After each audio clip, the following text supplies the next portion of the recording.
बुराड़ी का सुदामा भाई गोपाल आज दिल्ली में लगभग 2200 के करीब कोरोना के मरीज हैं। दिल्ली सरकार की व्यवस्थाएं बिल्कुल विफल है और करीब कोरोना के मरीज घर में ही अपनी अस्पताल के रूप में प्रयोग कर रहे हैं। ऐसी परिस्थितियों में घर वाले भी संक्रमित हो रहे हैं। मैंने एक छोटा सा प्रयास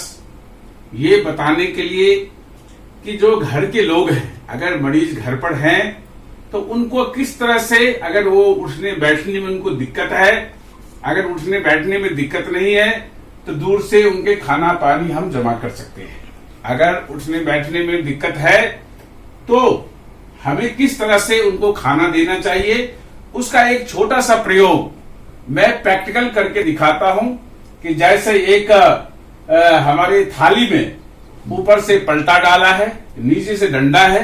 और इस डंडे से हमारे घर के लोग थोड़ा और पीछे पकड़ करके इसमें हमें नाक के नीचे थाली रख दिया। जब थाली रख दिया तो हम पीछे से इसको थाली को हम इसको अपने खोल करके अब अपने पास थाली रख लिया। अब इस पलटे के बाद इसको आप खींच करके ले जाएंगे। अब देखिए कि किस तरह से, जैसे दाल है, सब्जी है, चावल है, किस तरह से हमें दे सकते हैं। तो इसके लिए एक अलग कड़छी में डंडे हैं जिसको पीछे पकड़ करके, सबसे लास्ट में पकड़ करके सबसे और पीछे से हमें इसमें डाल रहे हैं। जैसे एक बार और करके दिखाइए कि किस तरह से डालना है इसमें, ताकि इससे दूर से ही हम खाना दे सकते हैं लोगों को। और जैसे कुछ और छोटी चीज देना है, कुछ चम्मच भी ले सकते हैं। जैसे चम्मच का भी डंडा है, डंडा के पीछे पकड़ करके उस डंडे के से चम्मच से कोई सामान है तो उस चम्मच को चम्मच से ही पीछे पकड़ करके चम्मच में ही जो सामान है जैसे कोई लेकर के दे सकते हैं। जिससे कि क्या होगा कि संक्रमण का खतरा दूर से ही हम लोग इसको एक मापदंड जो सोशल डिस्टेंसिंग का है वो घर के लोग मेंटेन कर सकते हैं और घर के लोग इस तरह से मरीज की सेवा कर सकते हैं, दवा दे सकते हैं, उनको खाना दे सकते हैं, जिससे उनको रिलीफ होगा। उसके अलावे कुछ हमने जो हमारे कुछ प्रमुख आयुर्वेदिक चिकित्सक हैं उनके माध्यम से हमने कुछ जो सलाह के रूप में हमने कुछ उनसे परामर्श लिया है कि घर में अगर मरीज है तो हम किस तरह से हम उनको अपना योगदान कर सकते हैं, किस तरह से उनको हम दवा जो डॉक्टर को लिखा होगा उसके अलावा हम किस तरह से उनको थोड़ी सी सहूलियत दे करके और कुछ आयुर्वेदिक दवा के टाइप में क्या क्या हम ले सकते हैं, दे सकते हैं, उनके लिए हमने कुछ सुझाव एक तरह से हम बताना चाहते हैं, जिससे कि काफी बचाव होगा। और जो लोग संक्रमित नहीं है, उनके घर के लोग हैं या और भी कोई लोग, तो उसको भी वो ले सकते हैं। और इस तरह से हम एक छोटा सा सहयोग के लिए, एक छोटा सा जानकारी के लिए हमारे जो मीडिया कर्मी है, साथी है, उनको हमने आग्रह किया कि आप थोड़ा सा इस बात को आगे बढ़ाइए कि जैसे 1 चम्मच अश्वगंधा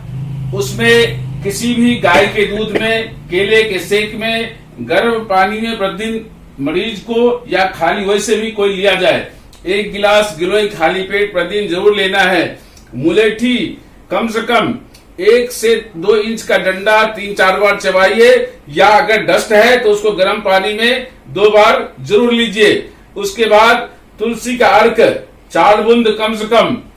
गर्म पानी में 2 बार जरूर लेना है। नीलगिरी का तेल आता है, इकलस्टस ऑयल जिसको बोलते हैं, गर्म पानी में 5 बूंद डाल करके प्रतिदिन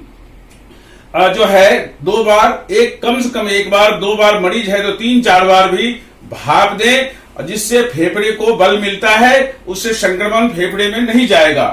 अपने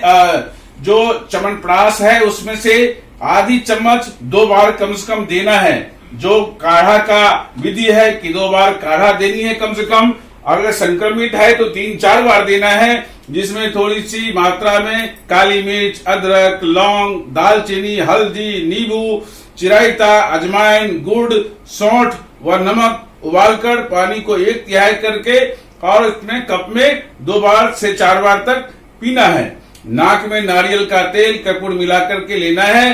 कच्चे लहसुन और प्याज का अगर सेवन कर सकते हैं तो वो भी करें। इसके अलावा एक बहुत अमूल चुप हम जानकारी देंगे। जो पान का पत्ता है, उस पान के पत्ते को रात में आप पानी में दे दें, 4 पत्ते 3 पत्ते कम से कम, और उसके पानी सुबह पी करके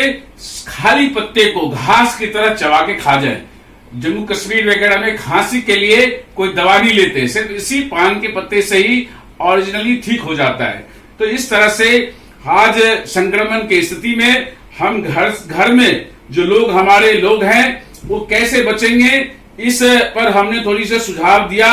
मैं जानता हूं कि हमारे गरीब मजदूर जो घर तक भी पहुंच गए हैं और वो भी संक्रमित हैं, उनके दुख दर्द को हम किस तरह से बयान करूं ये तो मुझे पता नहीं, लेकिन किस